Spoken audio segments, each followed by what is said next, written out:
Hey guys, it's Mama to Life of One. As promised, we're back to talk about episode 5 of the Mr. McMahon series on Netflix.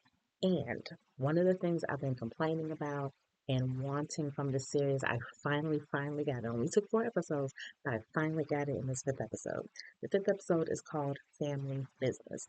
One of my biggest complaints about this documentary is I feel like I don't get to know enough about his upbringing, his rural beginnings, his role as a father, as a husband.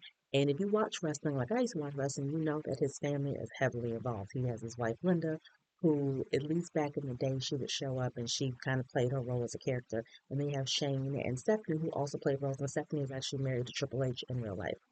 So I was so happy to see the title of of this episode, and I was so happy that oh my gosh, finally we're going to hear. So the whole episode was about his family. I was like, yes. So some of my questions got answered. There's still a couple lingering things, and I feel like a lot more things have been put into place for me mentally watching it.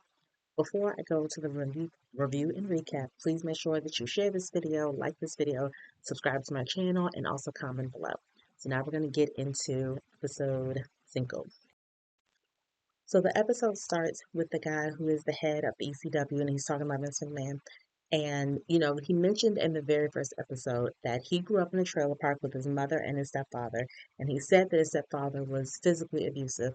But apparently, he also alluded in some interviews that his mother was potentially sexually abusive, allegedly sexually abusive to Vince.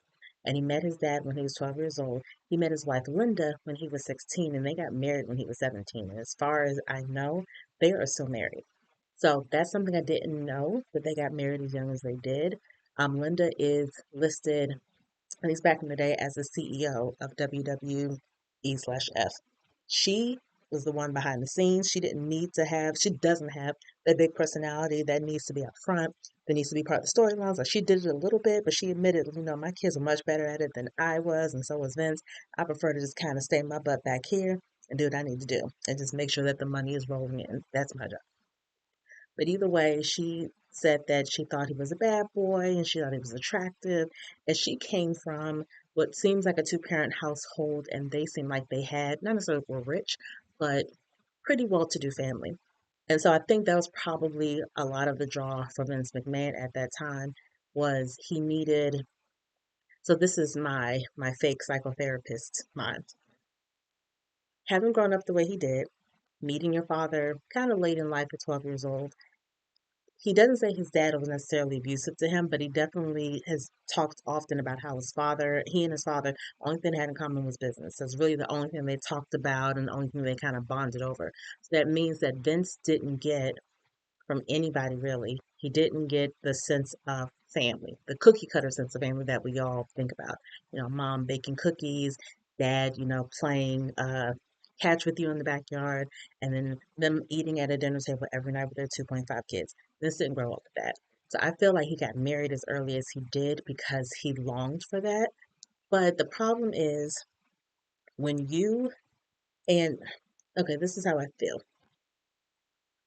For him in his situation with his biological dad and then with his stepfather, when you come from a situation like that where you don't have a man who's really showing you what it means to be a quote unquote good father, being attentive, listening to your kids, spending time with your kids, obviously not abusing them, making an attempt to get to know what their likes and their interests are. When you don't have that, it can go one of two ways. You can either grow up trying to be the exact opposite of what you were exposed to because you knew that what you're exposed to wasn't right. So you're like, you know what, I'm going to be the best father I can be, and I'm going to go above and beyond, and I'll show everybody. You either take that approach or you mimic what you saw because you saw it growing up. You're just assuming this is the only way because you didn't see any other examples, and you kind of mimic and you go that way. I don't get the impression that Vince was physically abusive to his children or even to his wife. I do feel like he kind of took on the traits of his biological father in terms of focusing just on the business, and the kids were kind of wrapped up in that world from a very early age, and they both said they didn't say that he forced them to get into the business, but they both said like, oh my gosh, I couldn't wait to get into the business because you have again this dad who is larger than life and who's so excitable, and you're surrounded by characters like Hulk Hogan and like Triple H and Shawn Michaels, like and Bret Hart, you're surrounded by these people. So you're surrounded by the excitement of wrestling. And I'm going to assume, well, actually, now I think about it, if the wrestlers had to work 7 days a week and didn't really get any vacations, I'm assuming Vince McMahon probably didn't take many vacations either. Because I was going to say, oh, they probably made a bunch of money and probably got to travel to all these fancy places. I don't think they did. I feel like Vince's whole world has been wrestling since he was 12 years old, since he met his father. Wrestling has taken over his entire life. And I feel like he kind of raised his children in that environment and they got swept up in the excitement of that with him. And that's why they long to be part of it. So Shane and Stephanie both talk about how one thing that Vince does not do, he does not believe in nepotism, and his father didn't either. His father made him work and put in the work for everything that Vince earned. He did the same thing for his kids. So Shane talks about starting from the very bottom. He had to clean out the rings. He was a ring announcer. He was a referee. He did everything he could to make sure he ascended in the ranks legitimately at WWE/F. So, I think I can appreciate that from a parent. I think people have different views on nepotism and whether or not it's good or bad. I feel like nepotism is really only an issue if, I don't know. I don't think I have an opinion on nepotism. I don't have a problem with Vince handling things the way he did. I don't think that was a bad thing at all. They talked about, so okay, this is my thing. Because I did say, I want to hear more about the family. So the whole episode is about the family, which I appreciated. But I feel like Shane and Stephanie still, when they're talking about their dad, they're still talking about their dad in relation to wrestling. It was still, I always wanted to be in this business because dad made it seem like this. And, it is sometimes difficult to differentiate between Vince McMahon, my boss, and my dad running home. I try to make sure I differentiate between the two people. And, if this person tells me what to do, this person can't tell me what to do. And I got to talk to this person this way. And but everything was still like, they still didn't really delve into what kind of father was he? Not necessarily. Like, it wasn't like, oh, I was a daddy's girl. Or I think Shane said, dad was tough on me, but he didn't really go into detail. It was like, okay, and even from Linda's perspective, we hear from her, but she doesn't even talk about how he is as a father. And I feel like for any wife that you interview, if your husband, if you and your husband share children, most of the time that kind of naturally happens where you're like, okay, he was this kind of husband. And then also as a father, oh my gosh, he was amazing. Or, he did his best. He didn't have the best example growing up, but he tried his hardest. She didn't even comment on how he was as a father. And I thought that was very strange. So I feel like there's still some holes there. And, I have in the back of my mind one thing that my friend keeps telling me when I complain about this documentary is that this is all being told from his perspective. So we're only going to know what he wants us to know. And I understand that. I do. I understand it. I agree with it. I get it. But then don't do a documentary if you're not going to tell your whole story. If you're going to hold some things, and I'm not saying you owe us everything, but if you're giving us 6 episodes of your life, like, the show is not called WWF. It's not called the history of WWF. Then, okay, I get it. It's not called that though. It's called Mr. McMahon. So then talk about all aspects of you and don't have holes. He does talk about having affairs. He did this interview with Playboy however many years ago, and in that interview, somebody asked him about the affairs and have there been many, and he was like, "Yeah, I've had several." And then he said this quote that just kind of gave me the icks. He said, and I'm sure I'm not going to find it, but he talks about how I think he said the sex was terrific, but something. I'm looking at my notes, so that's why I'm looking to the side. I'm probably not going to find it, but it was definitely it. I didn't quite get it. And one thing that I've noticed about Vince McMahon, he he doesn't hold himself accountable. He definitely doesn't look back when it comes to anything he's done before. It's like, oh, well, that's the past. Oh, there's nothing I can do about it. And it's like with stuff that's happened to him, like the abuse from his dad, abuse from his mom, and stuff like that. And it's also stuff that he may have done or have been accused of doing. All of that stuff, he doesn't learn from it. He kind of blocks it out of his mind. And once it's done, it's like, oh, okay, it's time to go to this new thing. Oh, that wasn't a success. Okay, well, whatever. Let's go back to this. And I feel like that's dangerous because that means you're not learning any lessons. You're immediately casting away these things that have happened because they didn't work out or because you weren't punished for it or whatever. And so you immediately go into the other thing and you're never learning your lesson because you're not taking the time to really dissect what took place. And yeah, okay, this is what he said. He said the sex was terrific and but he regrets it emotionally. I don't know what that means. Does that mean that he regrets hurting Linda? Does that mean that he hated himself for being so weak? Like, I don't understand what that means exactly. He, of course, didn't expound upon it in the actual interview because why would he? And so I was like, I don't really quite get that. I know a lot of women who stay, women have affairs, so I wasn't necessarily uh, con- surprised by that. It was like, okay, that actually sounds about right, unfortunately. Um, and again, there's holes, right? There's still some holes. I feel like as a husband, she talked about why she was attracted in the first place. She talks about him being very driven, but I think we all know that. I don't think that was a surprise either. She talks about how from the very beginning of him buying WWF from his dad, she was by his side. I didn't realize they were married at the time, but knowing that he got married as young as he did, she's been there from the very, very, very beginning of him starting his WWF journey. So she, I think, was very clear from the get go, like, oh, this is what you want to do? Okay, bet this is what we're going to do. I think she is definitely one of those ride or die women that's like, okay, you're taking on this thing, that I'm by your side. What do you need from me? What do you want me to do? Because she doesn't talk about having a particular career prior to WWF, just that she was a CEO and she was really helpful with the business and taking care of the numbers and all that stuff. But then, if that's the case and you take care of the business, and again, I'm about to be very sexist for a minute.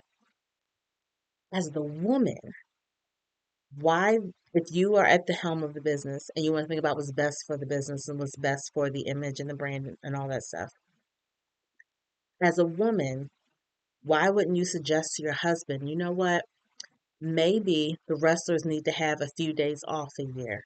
Working them 7 days a week, 365 days, sometimes 366 days a year, isn't good for business because if you wear them out, then who's going to wrestle? And at the end of the day, yes, these are your employees, but they're still people.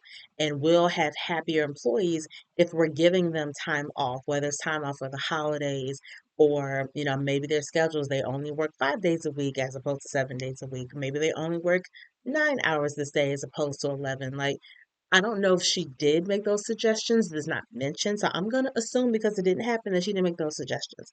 But I also get the impression that Vince is very much my way or no way. And I don't really want to hear your opinion. It doesn't matter to me kind of person. But I want to believe that, when I want to believe, I'm going to make assumptions. Because again, they're not telling me anything. So with all these hosts, I might as well assume stuff, right? I'm going to assume that she didn't say anything, that she was so blinded by the money and blinded by the fame and all that stuff, and just willing to do anything to keep Vince happy, that she didn't really disagree with him that often because she didn't want to rock the boat. That's what I'm going to freaking believe. With Stephanie McMahon, I remember the whole storyline of her being with Triple H, and I remember it took years before I realized they were married in real life. It took a while before they actually started dating in real life, apparently.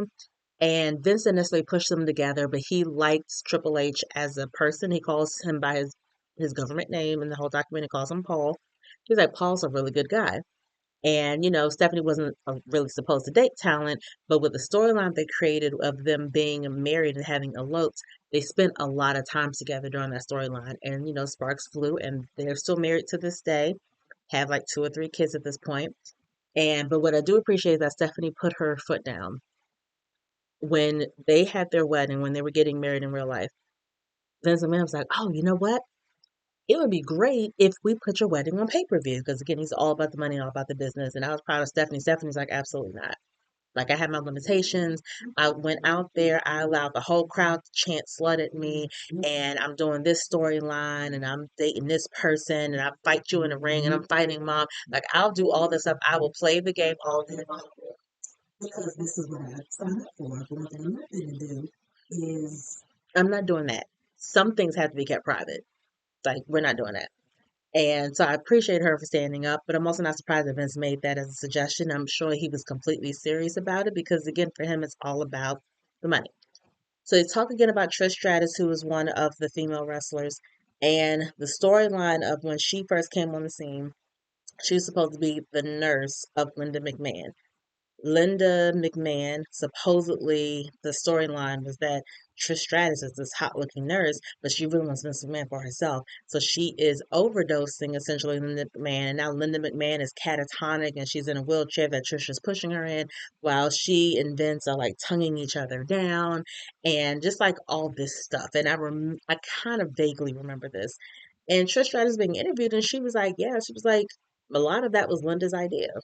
And it's like, it is essentially a soap opera, but you guys are not actors. So the way this is portrayed makes it seem like it's a real thing. At least when I was watching, I definitely thought it was all real. And I was like, this is wild. Who does this? Who pays for this? Why would you want to see this? And it turned to this big match and it definitely worked, right? Because people tuned in every week to see what trifling stuff Trish was going to do next, to see how Vince was going to be this terrible, adulterous man, to see this huge family match that was basically Vince against Shane because Shane was fighting for the honor of his mother. And then at some point, his mother gets out of the wheelchair and she kicks Vince in the balls herself. And it's like, okay, this is a lot. This is a lot. And watching it now in 2024 as a 42-year-old, I'm like, why did I find this entertaining? How could I have found this entertaining? This is so dumb. It's so stupid. But people ate it up. This is what they liked. I guess. What the heck do I know? So, okay. Yeah. And that's pretty much what I was talking about. And I said this before, my notes say he sweeps everything under the rug and doesn't give any of the allegations or lawsuits the proper time and consideration. Like he doesn't. Because even there was a female wrestler named Sable who I don't quite remember, but in the documentary, they were like, she's not interviewing the documentary, but they said that she left at the peak of her popularity and then she sued Vince McMahon for $110 million for sexual assault, right?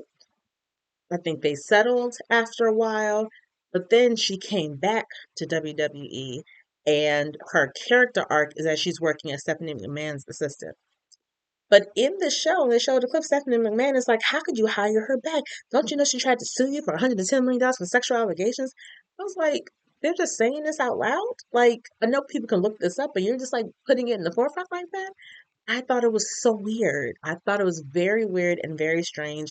And again, she's not interviewed at all in the documentary. And what I hate is that the documentarian is asking this man, like, oh, what can you tell about Sable? And he was like, I don't really remember Sable. It's like, I know you old. I definitely know you old. But he was, and it's not age. I think, again, it's like, oh, well, she came back, so obviously I didn't do anything. That's actually not what that means. Not at all. And he kind of said, alluded to something like that. He was like, I mean, I don't know what it was about initially, but she came back. Again, her coming back does not mean that you didn't do anything in the first place. Who knows why she came back? Maybe she didn't have any other options. Maybe she spent all of her money on the lawyers. Who knows why she actually came back? But again, the fact that he's so dismissive about it, and I feel like he was probably like that with every single allegation that came across his path. It was like, well, you know, I didn't do it. And if I did do it, statute of limitations. What kind of comment is that? Like, what? He, he's, again, just kind of a typical rich white guy who feels entitled, which is interesting because he didn't grow up as the rich white guy. He grew up as the poor white guy. But now having all this money, and I think he's always kind of had this in him, the need to, not the need, but I guess the desire to be bigger than life, larger than life, and be able to look down on people, be able to take advantage of situations, be able to just kind of make his own rules and forge his own path, not worry about what anybody else has to say about him. I'm focused. I'm doing this. I'm doing that. I don't care what none of y'all say. I'm going to make my money and everything's going to be good. So, again, from the family aspect, that's kind of all we got. It wasn't anything deep, but at least I got to see something. So I was like, okay, we had a focus here. There was something here. Was it enough to satisfy me? Absolutely not. Will it be enough to satisfy you? Maybe, because you probably don't have high expectations like I do. But that's because I watch a lot of documentaries. A lot of documentaries. That's what I do. That's my zhuzh. So I tend to kind of overanalyze documentaries and definitely look for, okay, where's the complete story here? And it's also the storyteller in me, right? Like I want to paint the whole picture. And this picture is very incomplete. But regardless, after, well, during the success of WWE, WWE, or F at the time, went into the casino business and the restaurant business. They went public so that people could buy stocks on the stock market in WWF, and they bought WCW, I believe, in 2001 for $2.5 million. And this man also said this other quote that I don't know if this is indicative of rich white men. I think it kind of is, but I'm also kind of not mad at it. When he bought WCW, people were asking, like, oh my gosh, how do you feel? You won. You finally won the battle. He said, I don't get joy out of winning because I expect to win. I was like, hmm. Now, on one hand, it is a very incredibly arrogant statement. But on the other hand, shouldn't we walk through life expecting to win? Like, no one tries to get a job or tries to, if you're playing a sport, you're in the game with the intention of hoping to win or expecting to win the game. No one plays the game expecting to lose. It don't matter what team you are, right? It doesn't matter what team you are, what sport. Again, if it's a job you're going after, a relationship you're trying to get, you're not doing it with the expectation that I'm going to lose this. Because if you have the expectation, you're not even trying. So if you're actively trying, you're expecting certain results. So I can't really fault him for the quote. I don't think it's a terrible quote. But again, because it's coming from him, it's not as pure as I'd like it to be. I'll just say that. So then this dude starts the XFL. Now I remember XFL. I remember XFL being a thing, at least. It was a football league that he basically was trying to merge elements of WWF into football. I don't think any of the wrestlers were actual football players, but just kind of the drama of it all and the showmanship of it all. I tried to merge that together. So I believe the first game was like sold out. It was this huge success, but the quality of the football wasn't that great. The football players wasn't that great. So the games were just kind of whack and it only lasted for a season. And I'm sure he had to have lost millions of dollars through that. The restaurant closed, the casino closed, and people would like comment like, oh, you would think that after losing all this money, he would come back with his head down. He would come back like, okay, so Monday Night Raw, what we doing for Monday Night Raw? Okay, what's the storyline for this? Okay, what are we doing about this? He just constantly kind of kept moving, and he said that several times in relationship to his stepfather, in relationship to some of these failed businesses. It was like, what's the point of dwelling on? I got to keep moving forward. Like anything bad that happens to you, okay, it happened, and what are you going to do? So now it's time to just forge ahead and do something else. And again, that's not a bad way to be, I guess, in business. But again, if you move too fast and you ignore what happened like it never happened, then you're not learning any freaking lessons and you're doomed to repeat those lessons. That's kind of how life works. Just my personal opinion. What the freak do I know, right? Obviously, I don't have millions of dollars like this man does. And then they show the transition from WWF to WWE. Now, I remember when this happened, but I thought it was really interesting. So, WWF, World Wrestling Federation, Worldwide Wrestling Federation, or whatever, was called WWF from the very beginning when his dad was the promoter. And then somehow, I don't know how this went unchecked. I don't know why this became a thing then, but in the 2000s, WWF was sued by the World Wildlife Fund, who had gone by the acronym WWF far longer than a wrestling conglomeration. It's like, how did nobody know that for years? I said, this is 2000 something that this happened. How the heck did y'all not know this? For 20, 30 years, no one thought to check this. How did the World Wildlife Fund not know about this? Wrestling was very popular for a very long time. It's like, I'm so confused. So they changed to WWE, Worldwide, I think so, Worldwide Wrestling Entertainment, which is essentially what it is anyway. It's entertainment. Not, there's wrestling involved, but it's definitely more on the entertainment side, I think. So by 2004, well, not even 2004, Hulk Hogan came back to fight The Rock at WrestleMania. That's one thing Vince does. He is all about, okay, what is going to be the biggest draw? Who can I bring back? People will be like, oh my gosh. He brought back Hulk Hogan. He brought back Bret Hart at one point just because he knew the crowd would get going. Because again, now they are catering to an older audience. And this older audience has been rocking the wrestling for a very long time. So they know all the old heads. So of course they're going to get geeks when they find out Hulk Hogan is facing The Rock at WrestleMania. Of course those tickets sold out. Who wouldn't want to see that? Those are two huge stars. About 2004, Stone Cold and The Rock had left. So they're like, who's going to be the next superstar? John Cena. Now, John Cena is after I stopped watching wrestling. So I know his name. I know he dated one of the twins, the Bella twins. I think they were both wrestlers at one point. And I know that he's an actor now. And I think he's the best actor, but I know he's in movies. And I know Batista, Dave Batista, I think is his name. I know that he is an actor, but I also know he started with wrestling. Again, that was after my time of watching. But these are the quote unquote superstars. And so they talk about that. Again, didn't really hear about that. Stephanie said that as a boss, her dad is tough and he expects the best, especially from his kids, which, I understand. A lot of the friction though is between Vince and Shane. And I think that's normal. Father-son dynamics are very interesting dynamics, just like mother-daughter dynamics are. And there's one script or storyline where there's a couple actually where Vince and Shane are physically fighting, like really going head to head in matches and all that stuff. And there's one where they show Shane talking to Vince. And again, this is live, so this is part of the storyline. He's basically telling Vince, you never saw me as your son.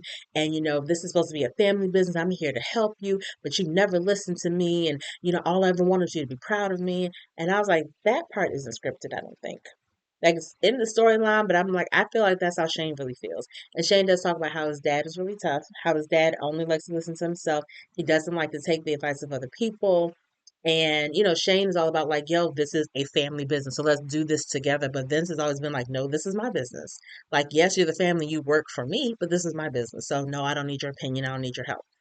And at one point, UFC, which is, I'm going to get the acronym incorrect. So I'm not going to try. Basically, UFC, people who be in the ring and they're like, kickboxing, right?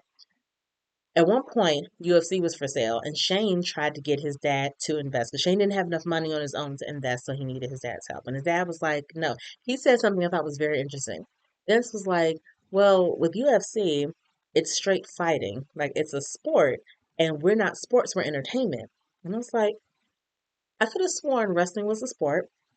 You had a gold medal, assuming I'm assuming this is real, an Olympic gold medal winning wrestler on your roster in Kurt Angle, and wrestling is indeed a sport.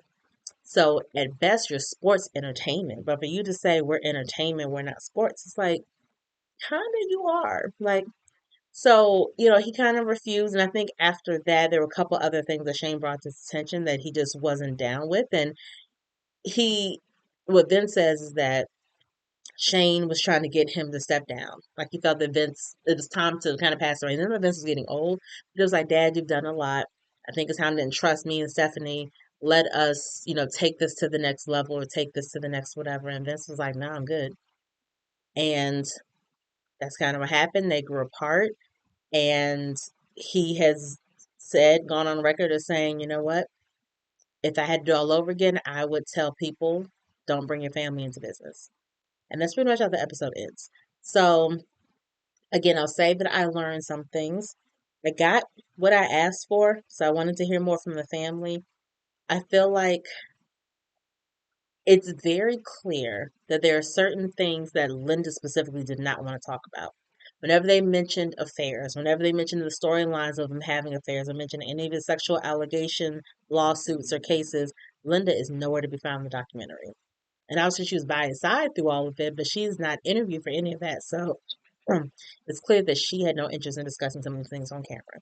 And again, she doesn't even discuss what kind of father he was to Stephanie and Shane when they were growing up. Doesn't discuss what kind of husband he is.